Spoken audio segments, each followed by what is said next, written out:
No lo conocen, ya se presentó Tiburcio Venegas de la bodega Venegas. Nos va a contar de los vinos, nos va a contar de su historia, de la bodega.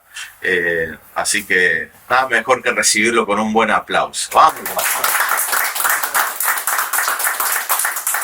Bueno, gracias a ustedes por venir. A mí siempre cuando voy al teatro, no me siento muy cómodo aplaudiendo a la gente antes de que haga la actuación. ¿Viste? Capaz después no claro. Todo. No, muchas gracias por venir, en serio. Y bueno, les voy a contar un poco de la historia de mi familia, un poco de los vinos.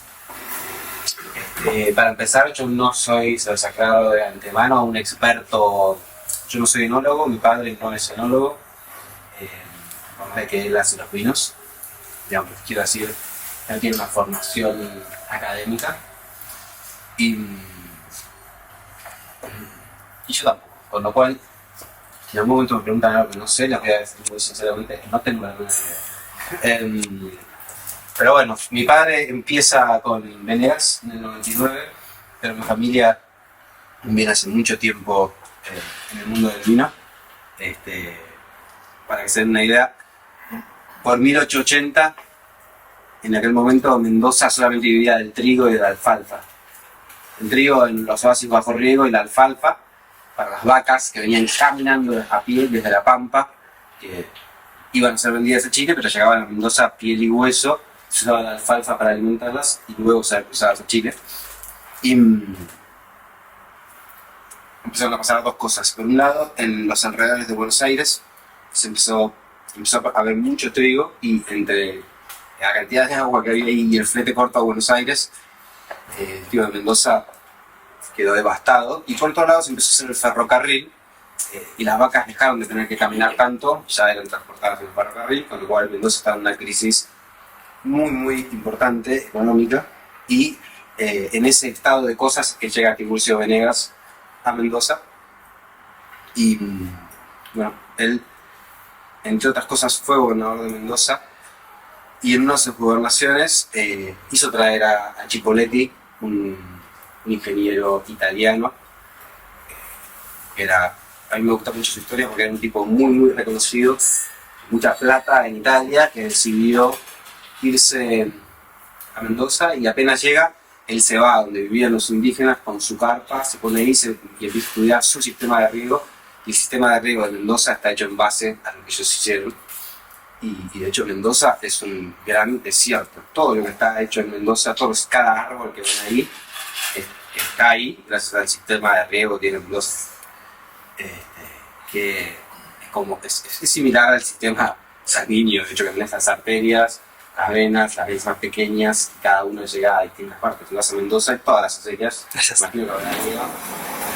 Es realmente impresionante. Y bueno, por un lado Tiburcio hizo eso, por otro lado fundó Trapiche en 1883. Él fundó la bodega Trapiche, que de hecho cuando compra el lugar donde iba a ser Trapiche, que era una vieja molienda, por eso se llama Trapiche, en ese momento no había escrituras y un testigo tenía que firmarte que definitivamente estás pagando eso y que se hace propiedad tuya. Y cuando firman, quien le sale como testigo era Corihuela Gasconi, que a los pocos años empieza con su bodega. Y bueno, a mí me encanta algo que hizo Tiburcio, que es que él traía las estacas de Francia. De hecho fue el primero en traer cepas de vino fino francesas a la Argentina, sacando el Malbec, pero Cabernet Franc, Cabernet Sauvignon, Merlot, Petit Verdot. Y él traía las estacas y las regalaba a quien sea que quisiese plantar, diciendo: a mí no me sirve ser la única bodega en Mendoza, tenemos que ser conocidos como región vitivinícola. Y yo siempre pienso en todo esto y digo, la verdad es que era un momento realmente en un momento mucho más virgen de todo, un momento en el que realmente había que proyectar algo. Mendoza estaba en una crisis enorme y claro, que un tipo venga y diga: che, hay que hacer esto, usemos el agua así, el que quiera plantar que plante, hacemos todos juntos hacia un lugar, es realmente impresionante. Y creo que mi familia durante lo que duró Trapiche tuvo que luchar de alguna manera contra lo que el argentino siempre pensaba el vino argentino como vino de mesa y de baja calidad. Trapiche siempre luchó contra, incluso el primer espumante en Argentina que le fue bien compitiendo con los europeos que llegaban a Argentina sin impuestos, era un espumante de Venegas que se llamaba Molitor. Pero hay una historia muy linda de San Martín, que hoy hay historias iguales, más modernas, de los concursos de vino, pero a mí me gusta esta que me parece un poco más originaria, no original, que San Martín va a Buenos Aires y se junta con los que eran los aristócratas de Buenos Aires en aquella época y lleva vino mendocino y vino europeo. Les cambia las etiquetas y bueno, todos durante la comida diciendo cosas buenísimas del que creían que era el vino mendocino y pestes del que creían que era el vino perdón, al revés. E incluso le daban las características opuestas que se sabían de memoria. Y cuando termina la comida, San Martín les dice: ustedes no solamente son unos ignorantes y no saben nada, sino que están fomentando a destruir la industria nacional vitivinícola, porque la gente los escucha a ustedes. Con lo cual, eso fue un poco el panorama del Trapiche. Sin embargo, haciendo realmente vinos de mucha calidad. Y para 1970 ya, imagínense, eran 30, 40 primos, de los cuales todos querían un pedazo de la torta que no alcanzaba para todos. En ese momento, el último enólogo de mi familia en el Trapiche fue mi abuelo. Mi padre nace ahí y bueno, por la situación terminaron vendiendo Trapiche. Hoy lo que queda de Trapiche en realidad son solamente las marcas. Todo se construyó de nuevo, digamos. Cuando se vende Trapiche se vendieron las marcas Trapiche, Fond de Cab, Broquel. La bodega se demolió y todos los viñedos se vendieron aparte. Y unos 20, 25 años después, mi padre estaba en el mundo de las finanzas y ya estaba cansado de esa vida.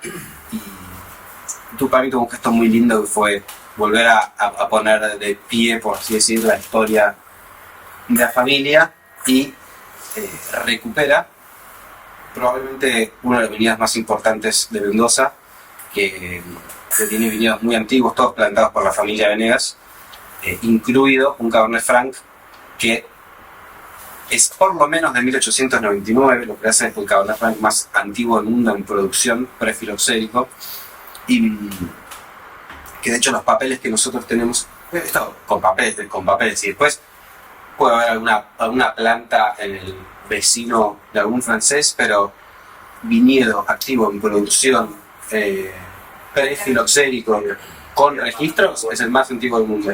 De hecho, en nuestros papeles dicen, no que estaba plantado ese año, dice el viñedo de Cabernet Franc, parcela tal, plantado por Tiburcio Venegas, se encuentra aquí en este año, hay tantas manos, está todo descrito, con lo cual, como mínimo, tiene 125 años, podría tener más.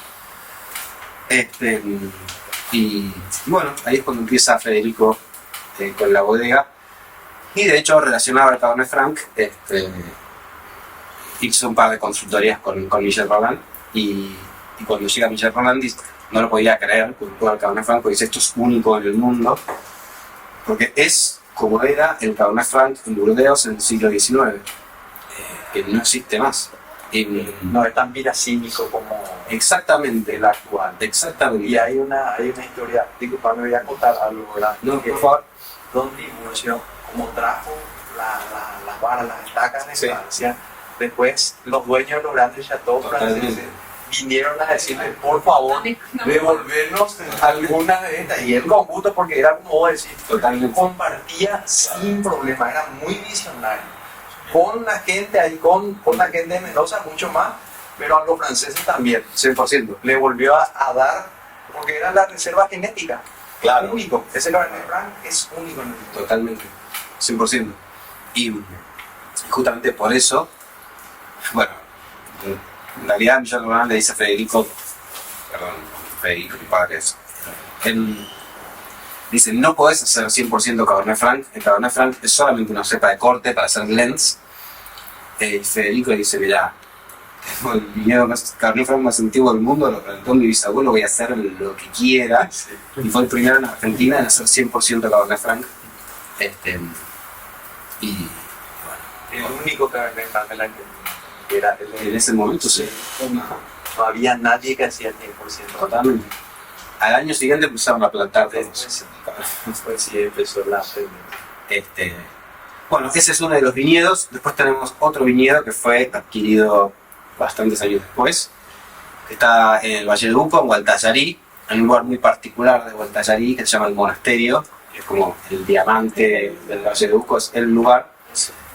Y de hecho la finca se llama La Encerrada, porque está rodeada por otras fincas. Nosotros para entrar a nuestra finca tenemos que atravesar Adriana de Catena, que está literalmente pegado, separado por un alambrado. Estamos rodeados por Catena, Zucardi y Susana Balbo. Está realmente el mejor lugar de Gualtallarí, que es el Monasterio. Y de hecho, bueno, eso. De ahí sale este Gualtallarí, este Chardonnay. Nosotros tenemos 3 Chardonnay distintos. Este que es un Chardonnay joven, de la línea Family. Se llama así porque son todos los nombres de mis hermanos. Clara, Carmela, Juan y Luna. Clara. Y tenemos 3 Chardonnay en realidad. Este que es un vino joven, súper fresco.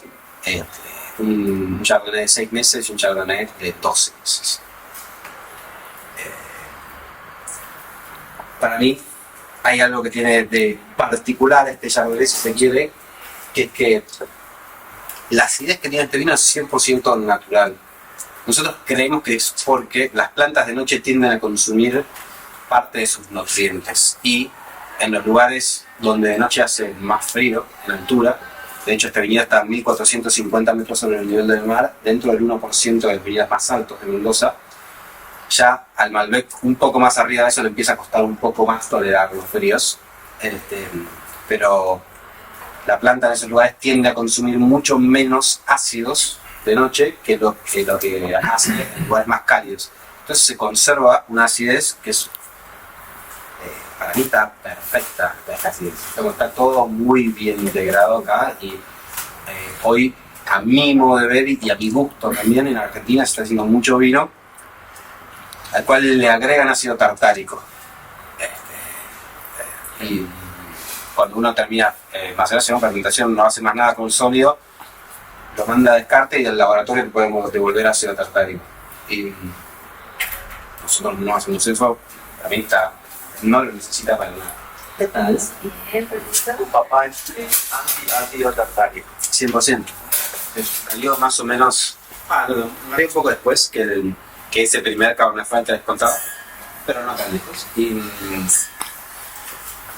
me parece exquisito este Cabernet Franc. Carmela, que es una de mis hermanas, y lo que hemos hecho con este Cabernet Franc no es del viñedo más antiguo del mundo de Cabernet Franc, pero es de mugrones de aquel viñedo. Yo lo voy a contar igual, me imagino que ya saben lo que son los mugrones, pero no importa. Tronco, sarmientos, lo agarramos el sarmiento, lo metemos bajo tierra y de ahí salen nuevas raíces, brote. Después de un año y pico, por el tiempo que requiera el nuevo brote, se corta el cordón umbilical y tienes una planta nueva que tiene exactamente la misma genética que el viñedo anterior. Tú cuando plantas, cambia la genética. Entonces el mugrón conserva la genética. Y las uvas que usamos para este rosado vienen de un viñedo que son todos mugrones del viñedo antiguo de Cabernet Franc, con lo cual tiene la misma genética que el Cabernet Franc del siglo XX, en una planta de 20 años, 15-20 años. En realidad el clon me cambia la genética de la planta. De hecho eso es lo que fue pasando con el Cabernet Franc, lo contaba él, que se fue volviendo más piracínico, los clones los fueron llevando a ser más piracínicos. Eso ya, de hecho, hay una universidad muy reconocida, la Universidad de Davis, que dice que cuando vos haces injertos se pierden más o menos un 30% de las características del varietal. Incluso a mí me han llegado a decir, con uno de los tintos que vamos a tomar hoy, yo no le siento tanto de Cabernet Franc a este vino.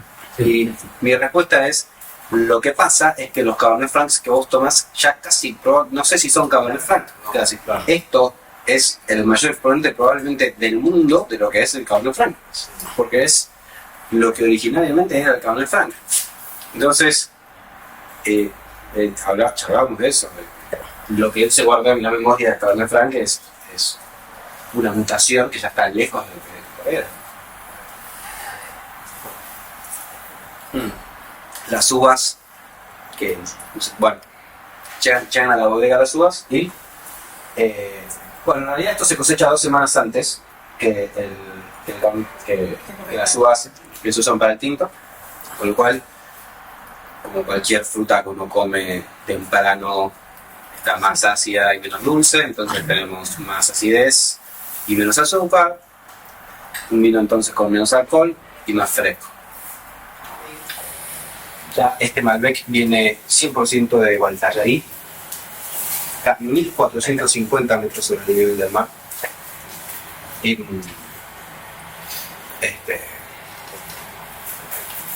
esto ya, los tintos en esta línea ya tienen 6 meses de paso por barrica todos.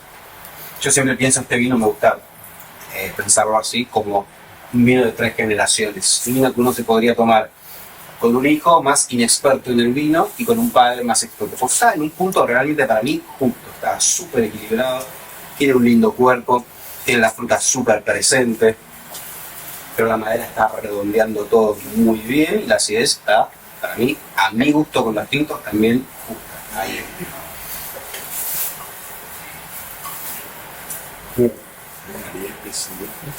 Y a esa altura pasa algo con las uvas durante el día, que es que el sol es muy intenso. Entonces la uva, para proteger las semillas, las semillas son con la descendencia de la planta, entonces la uva tiende a engrosar la piel, exactamente. Y bueno, de ahí tenemos muy buenas extracciones. Todos nuestros tintos tienen un proceso bastante similar, que es el siguiente: llega la uva a la bodega, las ponemos en reefers, donde se baja la temperatura, de esa manera se cuida hasta el último momento que la uva esté en excelentes condiciones para cuando empiece el proceso. Y además no empieza ningún tipo de fermentación por sí misma, no empieza a pudrirse la uva, nada, está impecable. De ahí pasa una doble cinta de selección, prensa hidráulica, y va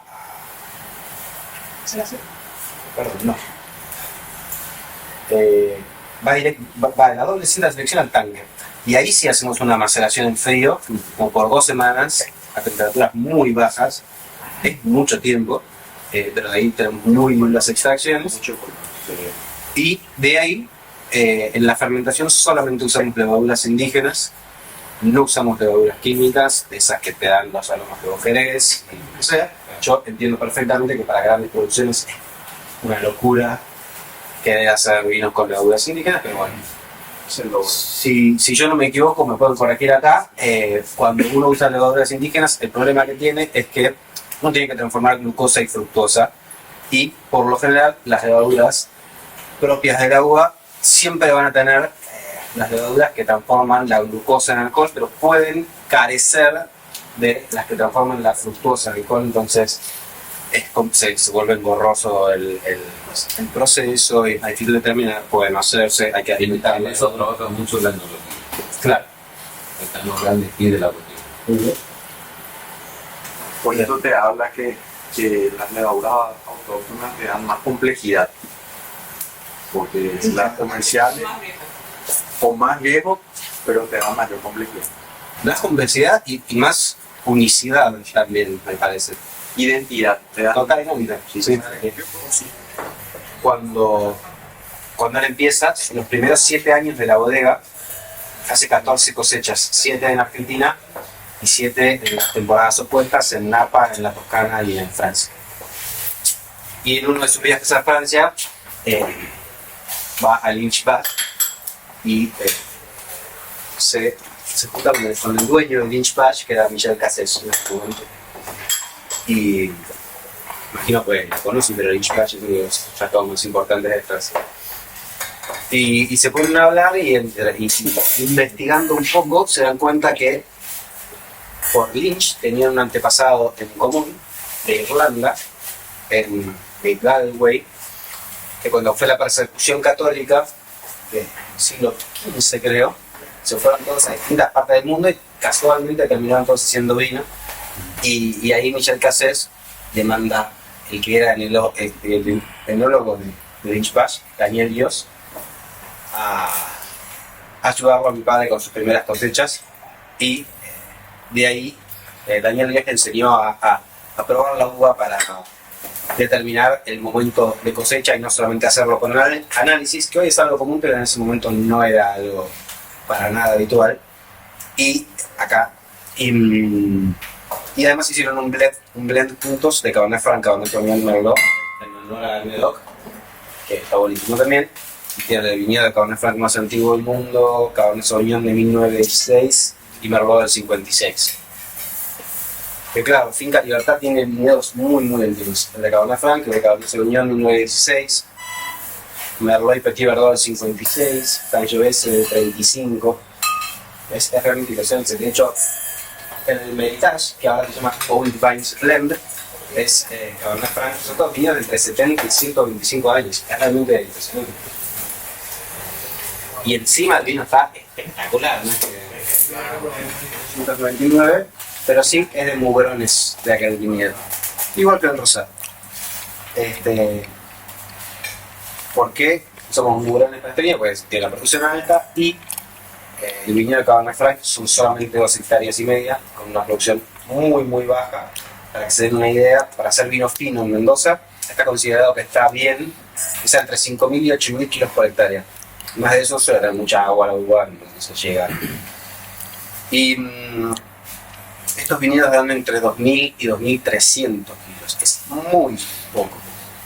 Por un lado es carísimo, por otro lado es muy poco. Entonces, por eso se hicieron mugrones también. Hacemos solamente 2 etiquetas de Cabernet Franc tinto, una es esta y la otra es el Venegas Lynch Cabernet Franc. Esto tiene 18 meses de roble y